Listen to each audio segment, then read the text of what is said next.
En una brumosa mañana de otoño del año 331 antes de nuestra era, un pequeño pero valiente grupo de guerreros se prepara para la batalla. Su enemigo es un ejército 5 veces superior, la potencia más poderosa del mundo, el Imperio Persa.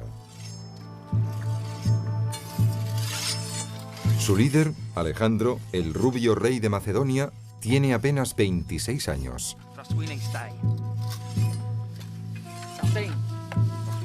Durante los 4 últimos años, ha conducido a sus tropas desde Grecia hasta Egipto y ha conquistado más de medio mundo entonces conocido.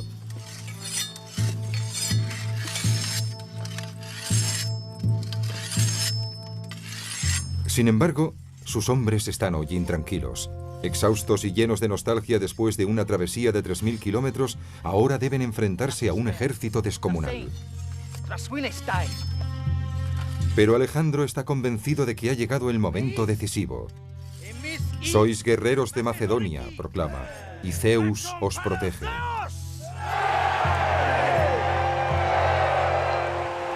Alejandro nació para ser conquistador.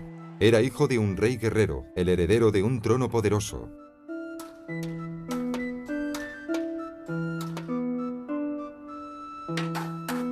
Su padre, Filipo de Macedonia, fue el primero en unir las ciudades-estado griegas, celosas de su independencia, después de un siglo de amargas guerras intestinas.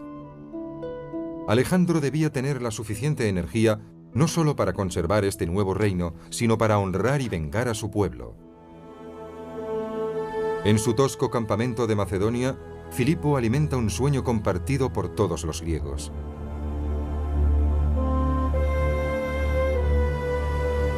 Al otro lado del mar Egeo, en Anatolia, la actual Turquía, el imperio persa ocupa diversas ciudades griegas veneradas, incluidos los lugares de nacimiento de Esopo, Pitágoras y Homero. Filipo está dispuesto a castigar a los persas por su invasión de Grecia 150 años antes, expulsándolos del país. Con ese propósito, un padre debe forjar en su hijo un espíritu tan duro como el acero.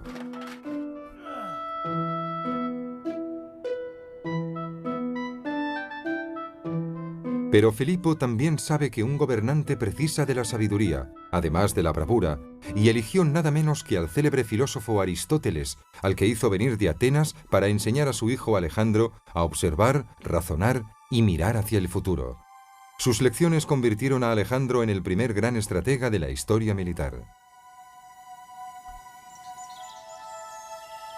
Pero fue una obra de poesía épica la que despertó la imaginación del muchacho.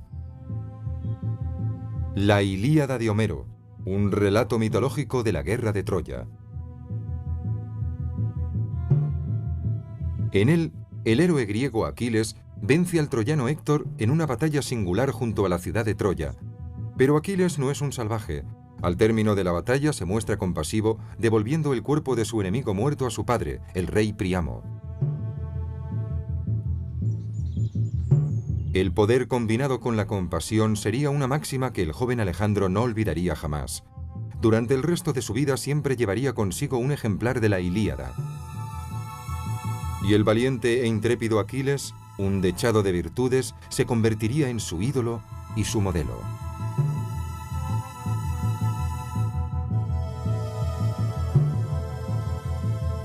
La obsesión de Alejandro por el mítico Aquiles complace a su madre, la reina Olimpia.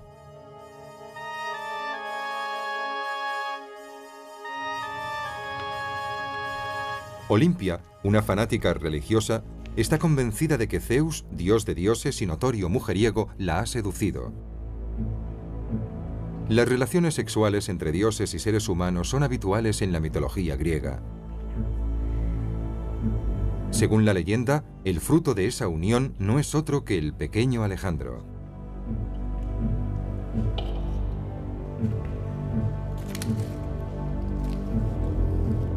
Sea medio dios o medio hombre, humano o divino, Alejandro todavía tiene que demostrar su talento ante los simples mortales. Aunque de corta estatura, Alejandro es un atleta consumado y un competidor temible. Orgulloso hasta la vanidad, anuncia que solo correrá contra otros reyes.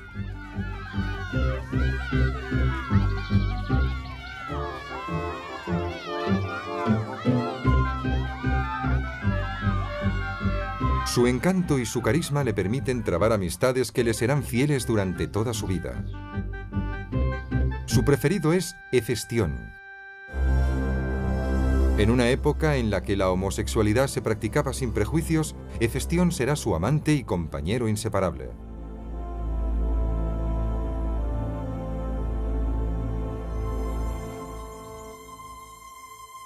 Hubo otra relación de su niñez que perduraría mucho tiempo. Cuando tenía 12 años, Alejandro posó sus ojos por primera vez en un caballo llamado Bucéfalo. Fogoso y rápido como un rayo, se le consideraba un potro indomable.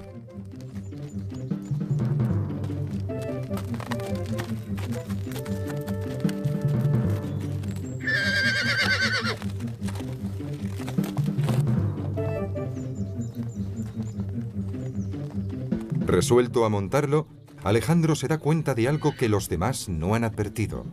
A Bucéfalo le asusta su propia sombra. Así que para ganarse su confianza, Alejandro dirige la cabeza del caballo en dirección al sol y hace desaparecer la sombra. En aquel momento se estableció entre ambos un vínculo que duró toda una vida. Y Bucéfalo se convertiría en uno de los caballos más famosos de la historia.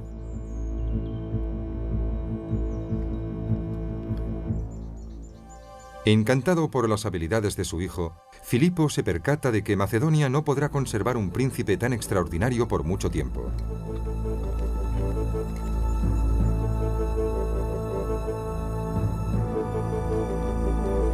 Antes de cumplir los 20 años, Alejandro ya había realizado diversas campañas junto a su padre para reforzar el dominio macedonio sobre el resto de Grecia.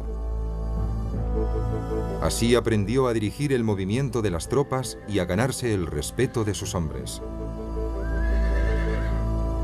Con un joven y prometedor general a su lado y con el país unido respaldándole, Filipo ya está listo para atacar Persia, un imperio 40 veces mayor que el suyo. Mientras la vanguardia del ejército zarpaba rumbo a Anatolia, Filipo se quedó en la corte para celebrar la boda de su hija, matrimonio que aseguraría la paz con los reinos vecinos.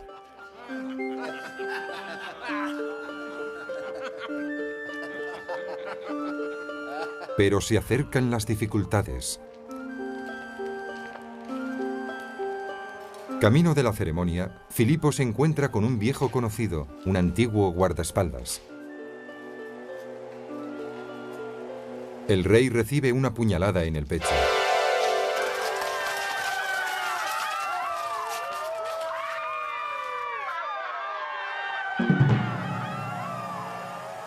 Rápidamente los soldados rodean al joven príncipe para protegerle. Los demás cercan al asesino y lo matan.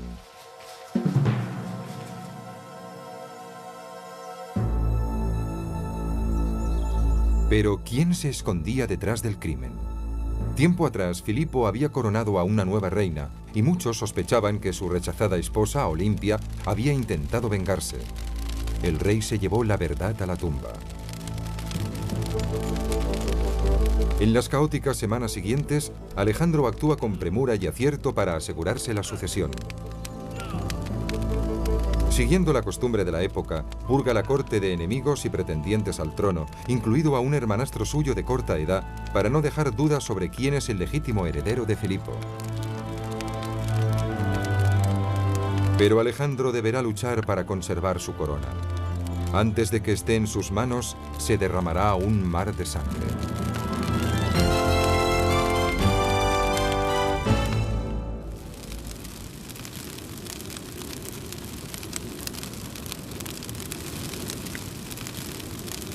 Filipo forjó el espíritu de Alejandro en un crisol de fuego. Astuto y a menudo brutal, Filipo ha gobernado Grecia con mano de hierro. Pero su hijo, educado como un griego, es más refinado. Tiene solo 21 años cuando asciende al trono, en el 336 antes de nuestra era, y muchos se preguntan si posee el valor de un guerrero.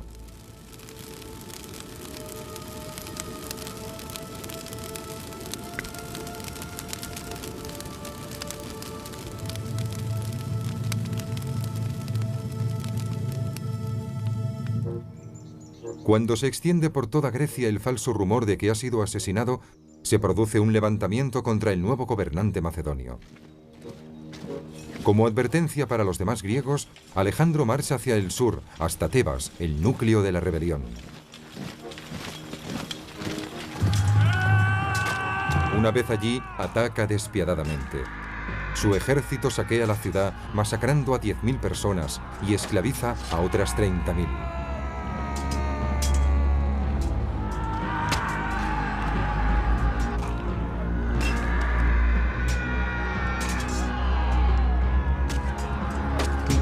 Las noticias viajan rápidamente. El éxito de Alejandro llega incluso al oráculo de Delfos, que le declara invencible. De manera que cuando Alejandro llega a Atenas, nadie se atreve a oponerle resistencia. Pero en lugar de castigar a sus enemigos, les hace una proposición. Si toda Grecia se uniera y le facilitara soldados, barcos y provisiones, él haría realidad su sueño y emprendería una guerra para liberar las ciudades griegas de Anatolia, ocupadas por los persas.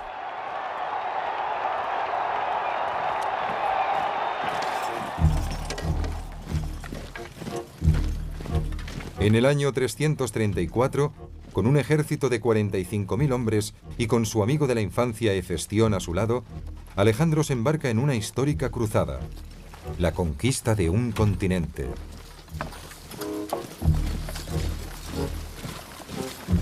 Tras cruzar la cordillera de los Balcanes, Alejandro se dirige hacia el estrecho mar que separa Europa de Asia, entonces conocido con el nombre de Helesponto.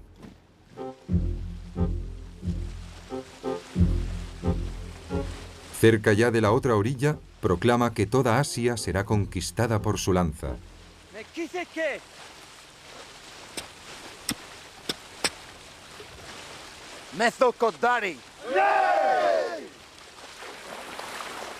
Nunca más volvería a poner los pies en su patria. Para asegurar el éxito de su heroica aventura, Alejandro peregrina hasta las cercanas ruinas de la destruida ciudad de Troya y a la tumba de Aquiles.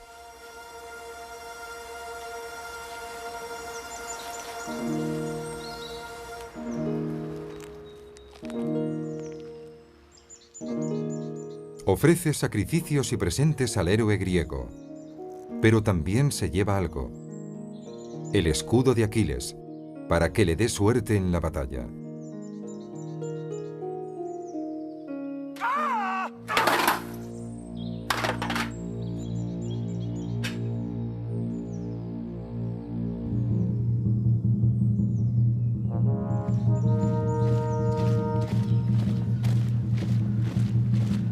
La primera ocasión de utilizarlo le llega de manera inesperada. En el río Gránico localiza el ejército de un gobernante local formado por 40.000 soldados persas.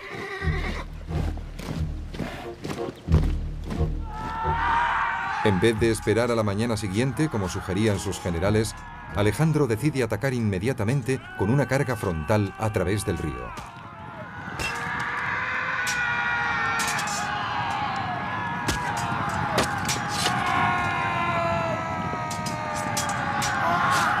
Luchando con sus hombres codo con codo, Alejandro se sumerge en el fragor de la batalla.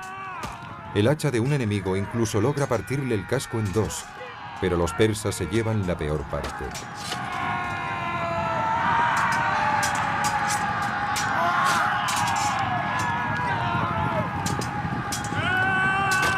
Aturdidos y desalentados por el ataque sorpresa, pierden un tercio de sus hombres y huyen despavoridos del campo de batalla.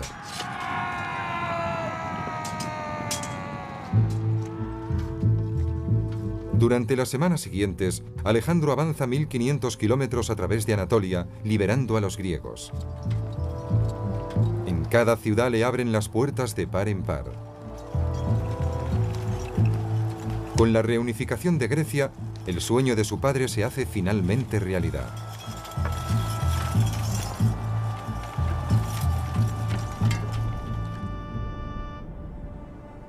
Pero a más de 3.000 kilómetros de distancia, en Persépolis, capital de Persia, el emperador Darío III se lamenta por la derrota.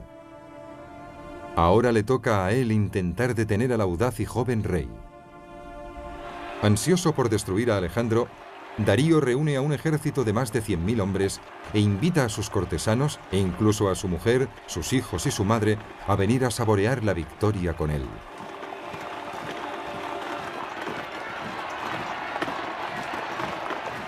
Con un ejército la mitad de grande que el persa, Alejandro continúa su incursión a través de Anatolia. Los dos ejércitos convergen en Iso y los hombres se preparan para el combate. Encajonado entre la montaña y el mar, Iso se adapta perfectamente a los macedonios. Aquí, los persas no podrán aprovechar su superioridad numérica. La pieza clave de la maquinaria bélica de Alejandro es una formación llamada falange. Unidos en sólidos bloques, los soldados de a pie van armados con lanzas de casi 6 metros con la punta de bronce, llamadas cerisas. Cuando todas las líneas de soldados bajan sus cerisas, crean un letal muro de espinas erizadas.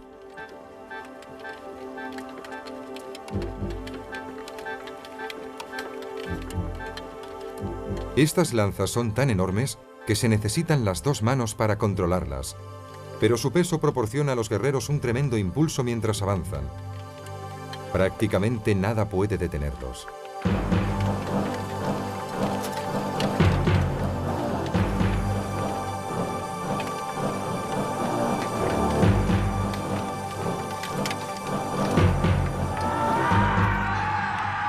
En cambio, las lanzas de los persas miden solo 1,5 metros.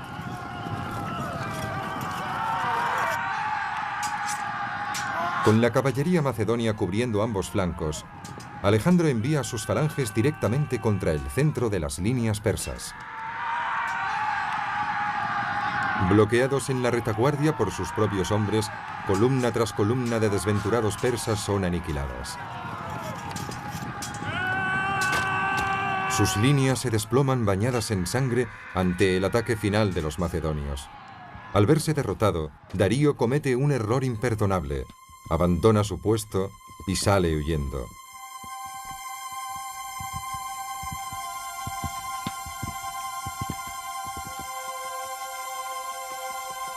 Alejandro le persigue, pero Darío consigue huir. Aunque tiene fama de ser justo y sabio, Alejandro odia a los cobardes. Jura que dará caza al fugitivo.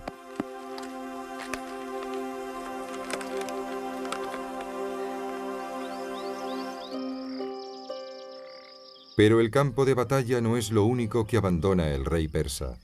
También ha dejado atrás a su familia. Su mujer y su madre quedan a merced de sus conquistadores. Ambas mujeres confunden a Hefestión con el rey debido a su mayor altura. Alejandro siente lástima por la madre de su enemigo. A menudo, las mujeres prisioneras son violadas y vendidas como esclavas. En cambio, Alejandro le ofrece un lugar en su séquito. En los días posteriores, ella se encargará personalmente de atender sus necesidades de comida y abrigo, y se convertirá en una de sus más leales servidoras.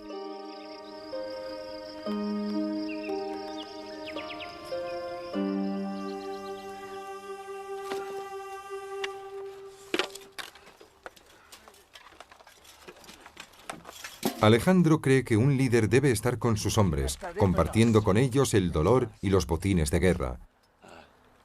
Si con la bravura en la batalla se gana su respeto, con su generosidad despierta su admiración.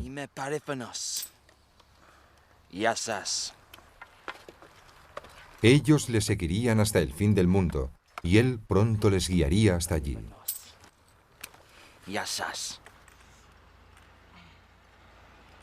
Apenas ha pasado un año desde que inició la campaña y Alejandro ya ha conseguido todo lo que se había propuesto.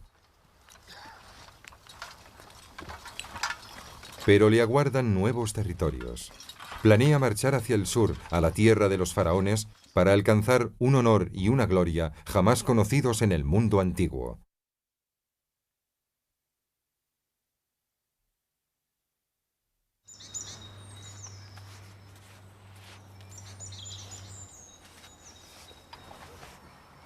A la edad de 23 años, Alejandro, rey de Macedonia, ha expulsado a los persas del Mediterráneo. Ahora ya podría volver a casa para llevar una vida cómoda y relajada. Pero él elige la vida de soldado y se adentra más en territorio persa.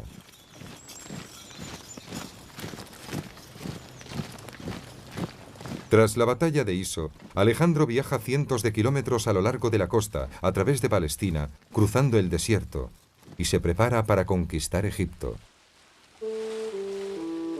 Navegando por el Nilo, contempla una civilización que ya tiene 2500 años de antigüedad. Allí donde va, Alejandro es aclamado por los egipcios como el gran libertador. Después de sufrir largos años de opresión persa, finalmente Grecia y Egipto se unen bajo el gobierno de un solo soberano.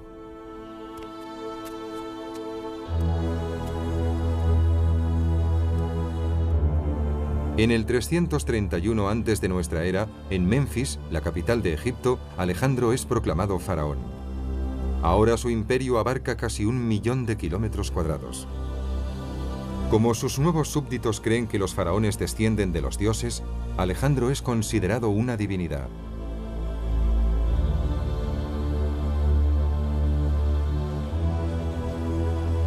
Pero Alejandro tiene otras ambiciones mucho más prácticas. El Nilo es la puerta de entrada al continente africano. En el lugar donde se funde con el Mediterráneo, levantará una gran ciudad al estilo griego. Él mismo proyecta los límites de la metrópolis y marca la posición de los principales edificios. Al igual que en Grecia, las calles se extenderán en forma de cuadrícula. Teatros, estadios, templos y hemiciclos quedarán como virtuales monumentos de su tierra natal para la posteridad.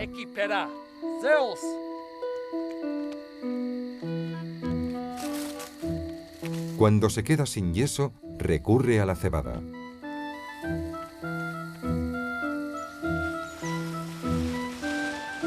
Las aves que vienen a alimentarse del grano son consideradas un buen presagio. La ciudad prosperará y será un santuario para los visitantes. La bautiza con el nombre de Alejandría.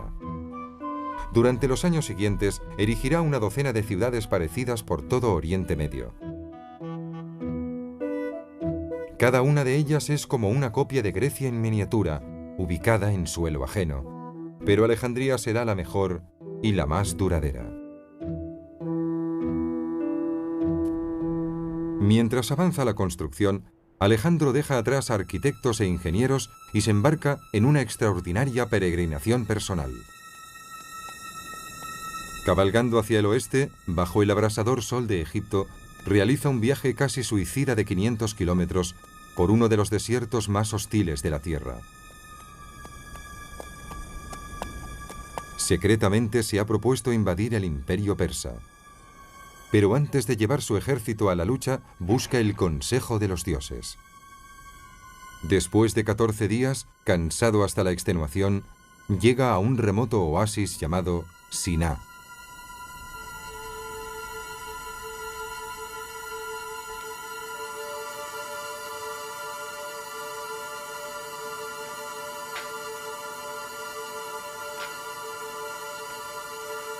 La leyenda cuenta que en el templo de Amón, Alejandro tuvo una revelación que nunca explicó.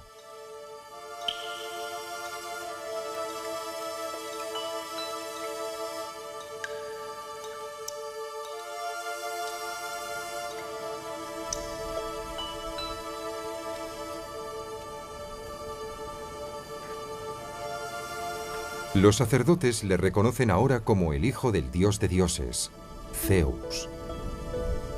Alejandro está impaciente por invadir Persia, porque sabe que nadie puede detener a quien cuenta con el favor de los dioses.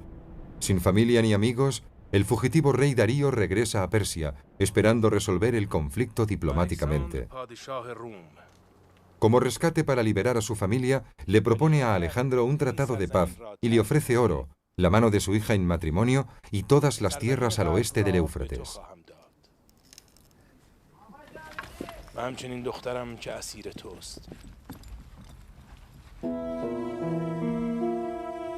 Su propuesta es generosa. Los griegos podrían volver a casa como grandes héroes, con un imperio que se extendería desde los Balcanes hasta Libia y por el este hasta el Éufrates.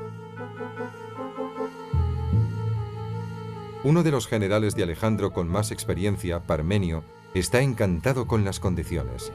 Si yo fuera Alejandro, afirma, aceptaría la tregua y acabaría la guerra sin más dilación. Eso mismo haría yo si fuera Parmenio, responde Alejandro con ironía.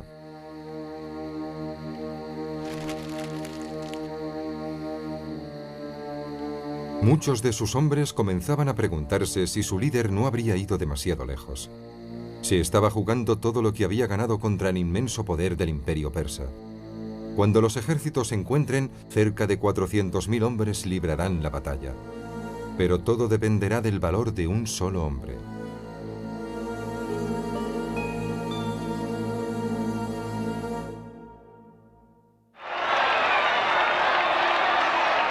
Ha pasado un año desde la victoria de Alejandro en Iso.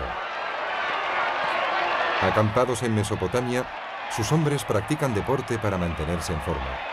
Mientras tanto, su jefe ultima los planes.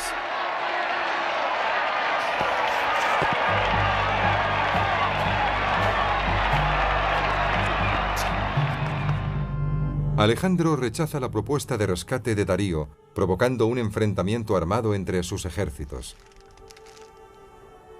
El rey persa no tiene otra alternativa que prepararse para la contienda definitiva. Convoca a todas sus tropas, de lugares tan lejanos como India o Afganistán, y forma un gigantesco ejército imperial de 300.000 hombres.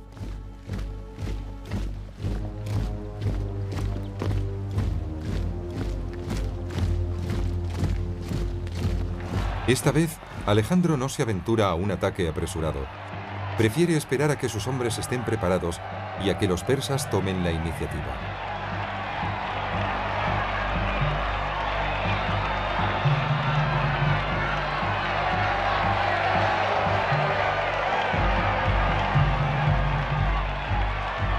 Solo cuando Darío avanza, Alejandro marcha a su encuentro.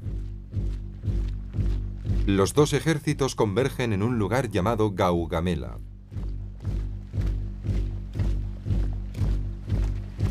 Recordando la lección aprendida en Iso, Darío está decidido a no desaprovechar su superioridad numérica, viéndose forzado a luchar en un terreno irregular. Coloca a su ejército en una extensa llanura, cercana al río Tigris, donde puede sacar partido de su nueva arma. Carros con dagas en los laterales de las ruedas para destruir las falanges macedonias.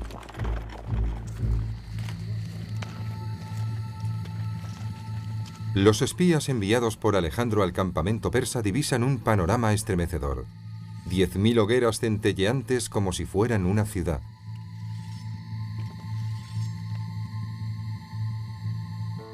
Los confidentes aconsejan a Alejandro que dirija un ataque nocturno para pillar al enemigo por sorpresa.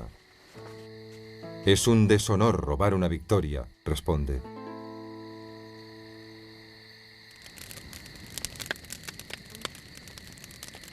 Pero cuando se extiende el rumor sobre la superioridad del ejército persa, cunde el pánico en el campamento. Los persas les superan en una proporción de 5-1. El orgullo de Alejandro le ha llevado demasiado lejos de casa, protestan sus hombres. Después de 3 años y más de 3.000 kilómetros, les ha llevado a una tierra desolada donde les espera la aniquilación.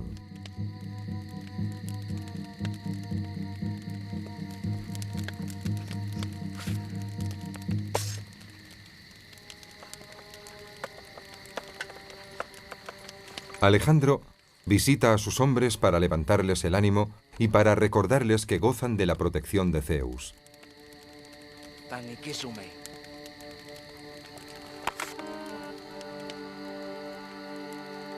Más tarde, revisa el plan de batalla con sus generales. Se enfrentarán a Darío con un ataque masivo frontal, utilizando tácticas macedonias clásicas.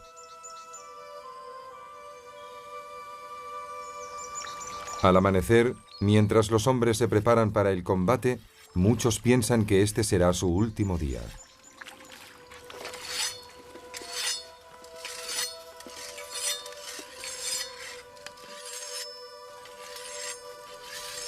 Alejandro se queda dormido con el ejemplar de la Ilíada en sus manos. Cuando le despiertan, anuncia que la batalla ya está ganada.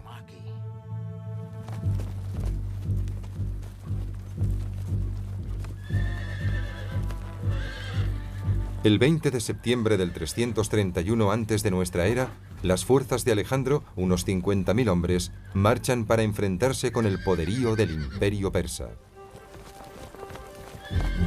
Cuando los ejércitos se encuentran, Alejandro coloca sus tropas en diagonal a lo largo del campo de batalla.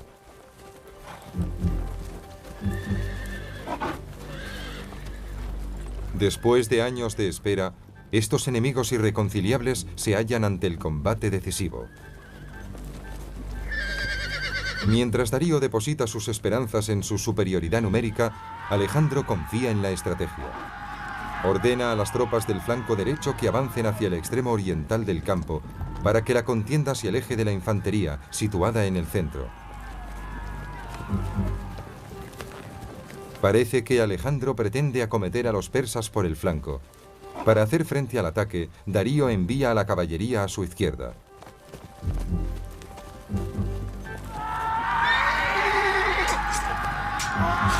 Entonces Darío encamina sus carros hacia las falanges macedonias situadas en el centro.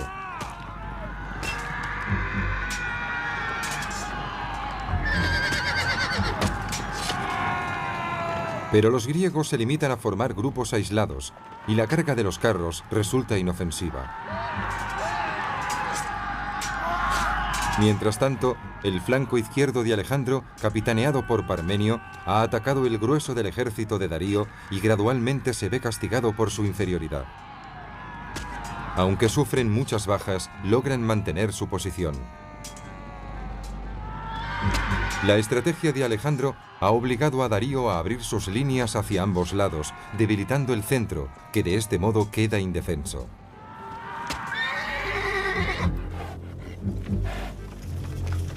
Aprovechando el momento sin vacilar, Alejandro ordena a sus tropas que maniobren y carguen directamente hacia Darío.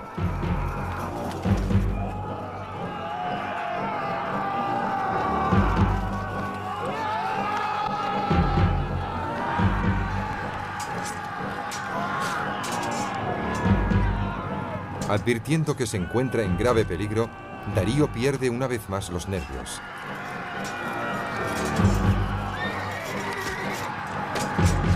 Da la vuelta y huye. Esta vez, Alejandro no va a dejar que el cobarde se escape.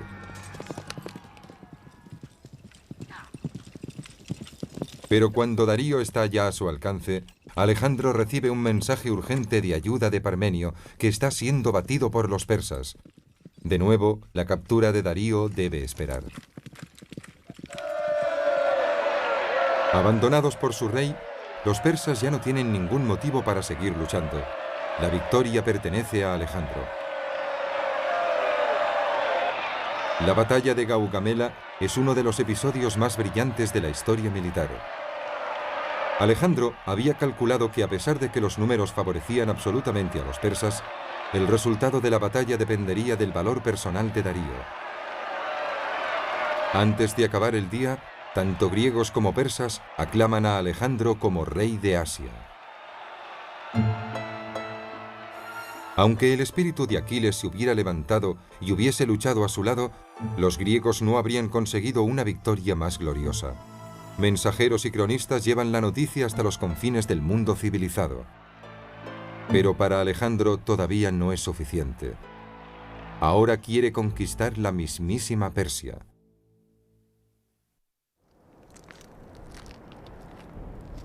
A los 25 años, Alejandro había derrotado al mayor y más poderoso imperio de su tiempo. Había vengado 100 años de tiranía y había sido proclamado rey de Macedonia, Grecia, Palestina, Egipto y Asia. En las semanas siguientes a la batalla de Gaugamela, Alejandro se dirige a Babilonia y se adentra en territorio persa hacia la ciudad fortificada de Persépolis. Finalmente se encuentra en el corazón de ese imperio que durante más de un siglo había mantenido al Mediterráneo bajo su yugo.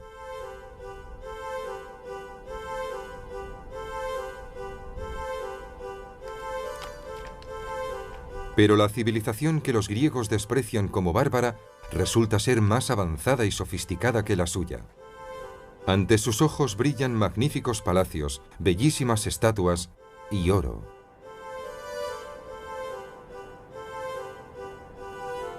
Los persas reciben a su nuevo gobernante con temor y admiración.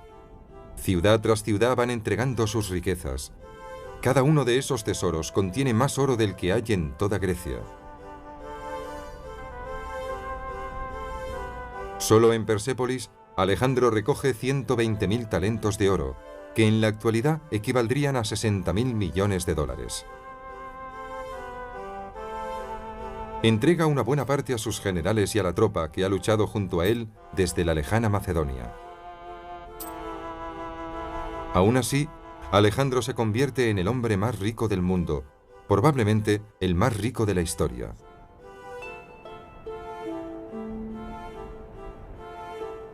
En la corte persa, sus nuevos súbditos le tratan con respeto y cortesía.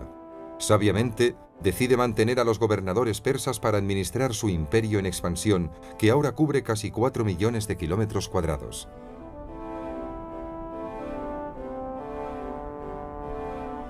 Viste lujosas túnicas orientales y permite que los demás le hagan una reverencia al modo persa.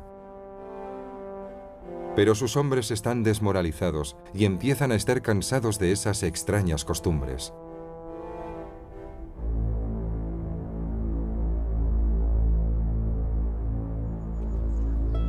Después de 4 largos años de campaña, sus tropas desean volver a casa. Fabulosamente ricos, serían recibidos como héroes en Grecia. Pero a Alejandro le queda algo por hacer. Aunque su imperio se extiende tanto por el este como por el oeste, quiere reclamar ante el mundo lo que es suyo por derecho.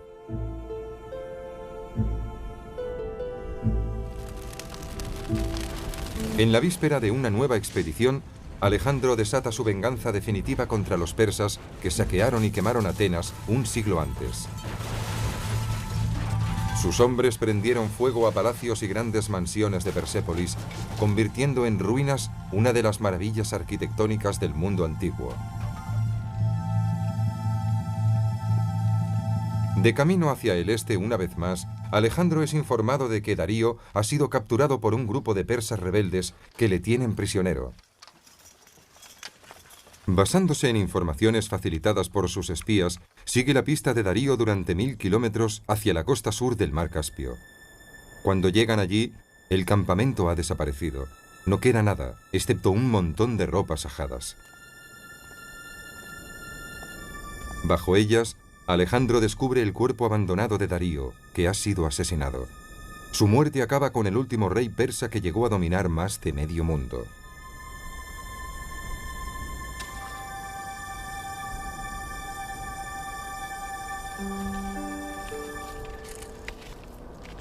Considerando que incluso un cobarde merece un trato digno en la hora de su muerte, Alejandro conduce el cuerpo de Darío hasta el santuario de los reyes persas, cerca de Persépolis.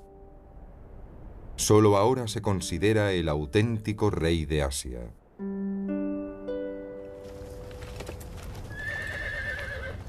Con la desaparición de Darío, Alejandro puede consolidar su imperio. En su aventura hacia el este, llegará hasta donde ningún griego ha llegado antes. Su caravana es impresionante. A su ejército le sigue toda una ciudad de administradores, artesanos, panaderos, carniceros, actores, herreros, arquitectos y constructores. Sin olvidar a la madre de Darío, su harén de palacio y todo el tesoro del imperio persa. Alejandro les conduce hacia el este a través de Afganistán, hacia las montañas que bordean la India.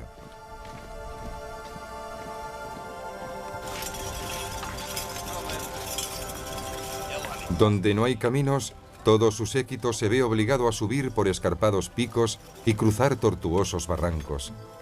Cientos de personas mueren en accidente o por los ataques de las guerrillas de las tribus locales.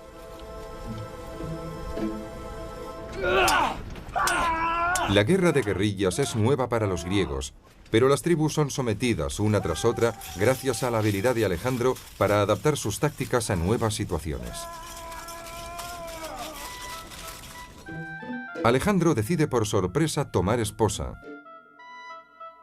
Aunque se mantiene fiel a Hefestión, se casa con Roxana, la hermosa hija de un cacique local. La unión sirve para entablar buenas relaciones con la tribu, pero pronto nace un sincero amor entre ellos.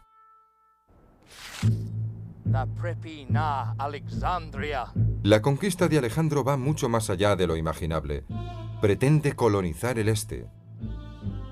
Gracias a los enormes recursos de su tesoro, construye 10 ciudades a lo largo de Persia, Afganistán, Turquistán y la India.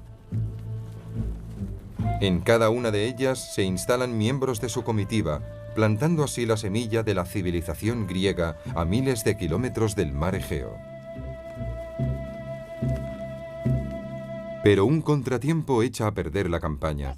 Estando en las montañas, unos ladrones asaltan el establo real y roban varios caballos, incluyendo el amado corcel de Alejandro, Bucéfalo. Turbado por la pérdida, Alejandro amenaza con arrasar la región si no le devuelven el animal. El mensaje es transmitido por todo el territorio y pronto los ladrones le restituyen el caballo.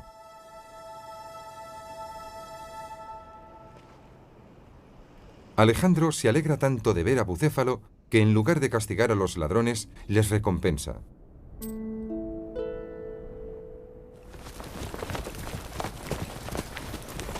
Pero se niega a escuchar a sus fatigados guerreros que le piden a gritos volver a casa. Sus quejas son cada vez más apremiantes cuando llegan al valle de Suad y posteriormente al entrar en la India.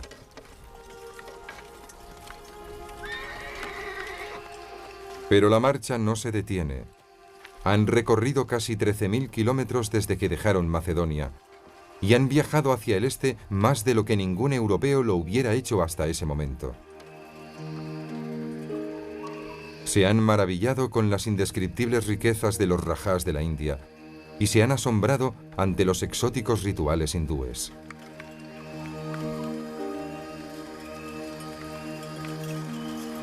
Sus tropas, ahora formadas por unos 100.000 hombres, encuentran poca resistencia.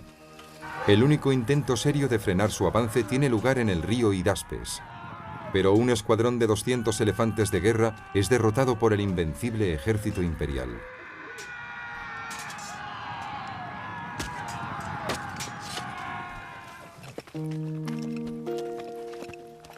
A pesar de sufrir numerosas bajas, Alejandro persiste en un empeño. Su objetivo es divisar un mítico océano inmenso que hay en el este. Sin mapas que los guíen, los macedonios avanzan a ciegas, sin saber la gigantesca empresa que deben acometer. Más allá de la selva, espera lo desconocido.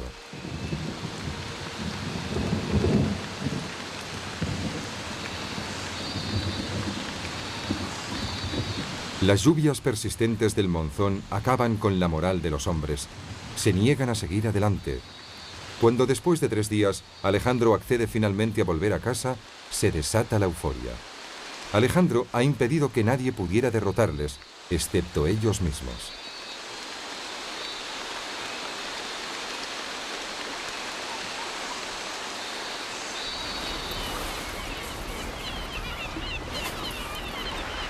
Durante el camino de vuelta, la expedición baja bordeando el río Indo y allí se divide en 2 grupos. El primero navega por el Océano Índico y entra en el Golfo Pérsico.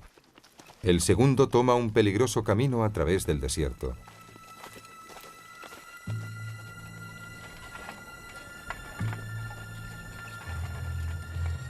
Desgraciadamente, el monzón impide que la flota de Alejandro le traiga provisiones. Bajo el abrumador sol de Arabia, 3/4 partes de su ejército morirá por inanición.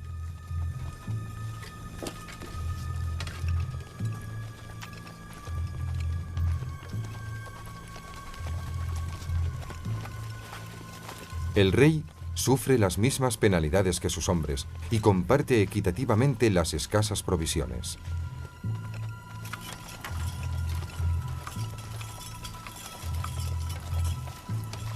Después de 2 meses, y contra todo pronóstico, Alejandro consigue atravesar el desierto.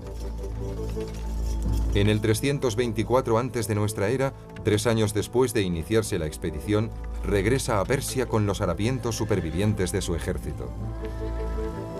Cuando las noticias sobre las hazañas de Alejandro llegan a Grecia, unos le creen un aventurero, otros un dios.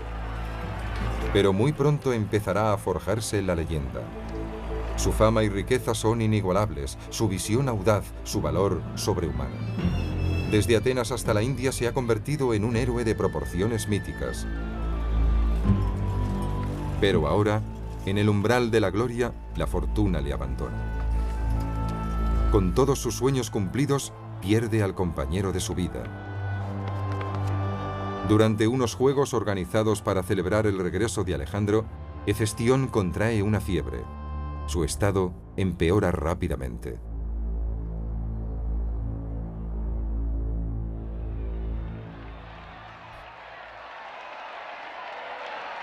Alejandro se halla en el estadio viendo una carrera de muchachos, conmovedor recuerdo de las vivencias que compartió con su amigo de la infancia, cuando le informan de que Hefestión ha muerto.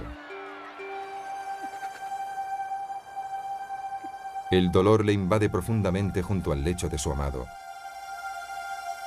Durante 4 días y 4 noches no se apartó de su lado. Luego se sume en un doloroso luto que durará medio año.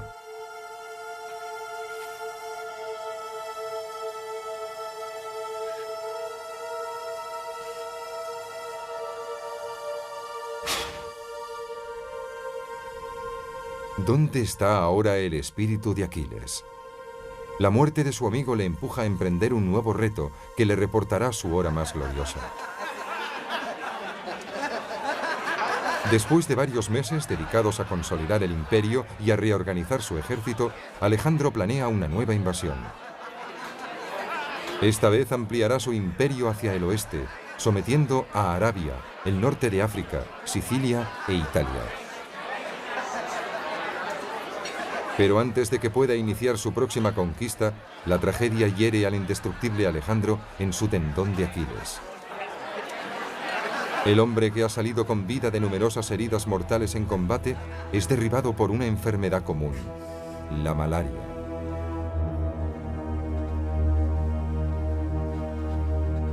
Después de varios días sufriendo intensos dolores y fiebre muy alta, Alejandro recibe a sus generales para comentar los planes de invasión de Arabia. Pero viendo que se acerca el final, sus hombres pierden la calma y rompen a llorar.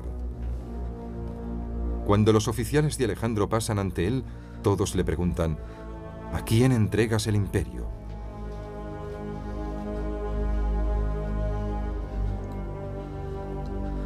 Al más fuerte, es su enigmática respuesta.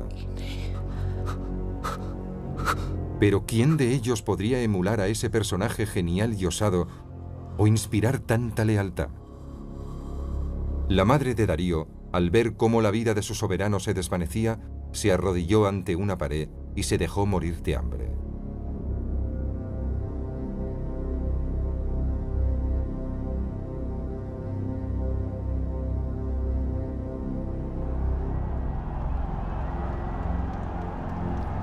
Alejandro falleció el 10 de junio del año 323 antes de nuestra era. Después de 13 años de luchas conquistó 5 millones de kilómetros cuadrados.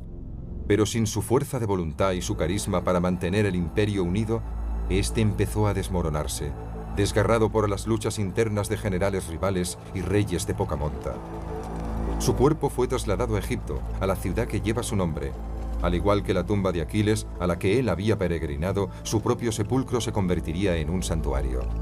Durante sus conquistas a lo largo del mundo, Julio César y Napoleón rendirían homenaje al joven y brillante general que sirvió de ejemplo para todos los futuros conquistadores. Desde el mar Egeo hasta Afganistán, recorrió más de 30.000 kilómetros sin perder nunca una sola batalla. Alejandro plantó la semilla de una cultura llena de vitalidad y de ideas innovadoras, y dejó tras su estela las raíces de una nueva civilización. Constructor de ciudades, guerrero, emperador, héroe, dios. 2300 años después, su nombre todavía retumba como un trueno. Alejandro Magno.